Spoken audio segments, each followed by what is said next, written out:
কারণটা হচ্ছে যে যেটা বললাম যে ওই আমাদের যে কুলিং লোড, যে হিউজ যে কুলিং লোড ৬,০০০। ইভেন আমি যেটা বললাম যে আপনি তো অর্থ বিভাগের কাছে, অর্থ মন্ত্রণালয়ের কাছে তো সবাই টাকা চায়।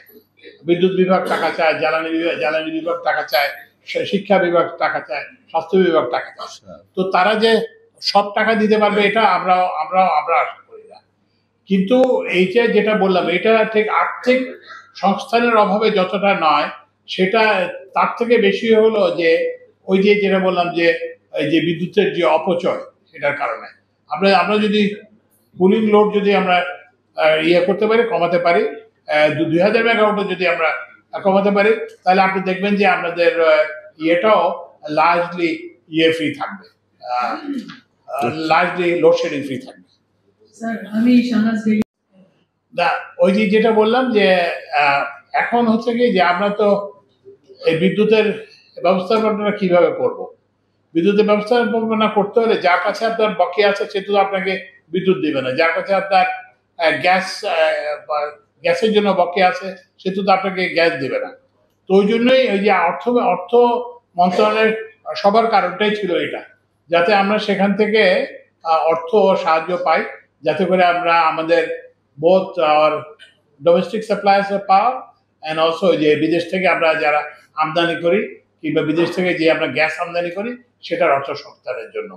তো এবং আমরা এই ক্ষেত্রে বলছি যে অর্থ মন্ত্রণালয়ের ইয়েতে আমরা পদক্ষেপ, যেসব পদক্ষেপগুলো নেবেন অর্থ মন্ত্রণালয় এবং বাংলাদেশ ব্যাংক, আমরা আশা করতেছি যে আমরা আমাদের যারা মানে আমরা তো একটা বিরাট লায়াবিলিটি মাথায় ঘাড়ে নিয়ে সরকার, অন্তর্বর্তীকালীন সরকার শুরু করছে। তো এখন এইটাকে আমরা যতটা সম্ভব এটা আমরা নামিয়ে আনবো এবং অর্থ মন্ত্রণালয়ের সাথে আমাদের এই ব্যাপারে ফলপ্রসূ আলোচনা হচ্ছে।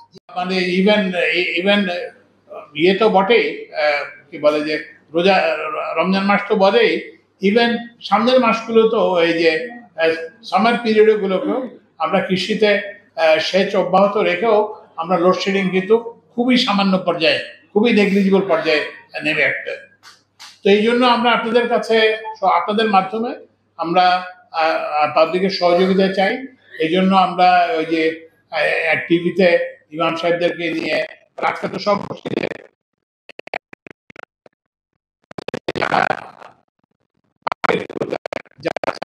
এখানে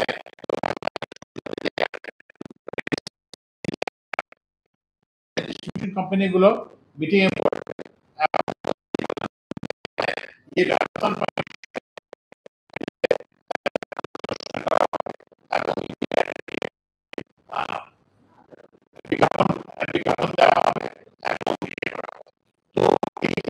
আমরা সক্ষম হই, তাহলে আমরা আশা করতেছি যে আমরা রমজান মাস তো লোডশেডিং মুক্ত রাখার সর্বাত্মক চেষ্টাই করব। আর ইভেন যে সামার সিজনেও লোডশেডিংটাকে একদম খুব সামান্য পর্যায়ে নিয়ে আসতে হবে। তো এই জন্য আমাদেরকে এই জন্য এছাড়াও আমাদের যে বেআইনি সংযোগ, আপনাদের কাছে এটাও সহযোগিতা চাই আমরা, যে বেআইনি গ্যাস সংযোগের কারণে, বেআইনি কি বলে যে বিদ্যুৎ সংযোগের কারণে আমরা এই যে আমাদের যে বিদ্যুৎ গ্যাসের সরবরাহ কমে যায় এবং ওই যে বেআইনি বিদ্যুৎ সংযোগের কারণে যারা পয়সা দিয়ে বিদ্যুৎ ব্যবহার করেন তারা বিদ্যুৎ পান না। তো ওই জন্য আমরা কিন্তু এই ইয়ে কি বলে অবৈধ গ্যাসের অবৈধ সংযোগ কাটা অব্যাহত রাখবো এবং বিদ্যুতের অবৈধ সংযোগ কাটা অব্যাহত রাখবো। এখন আপনাদের প্রশ্ন থাকলে বলেন।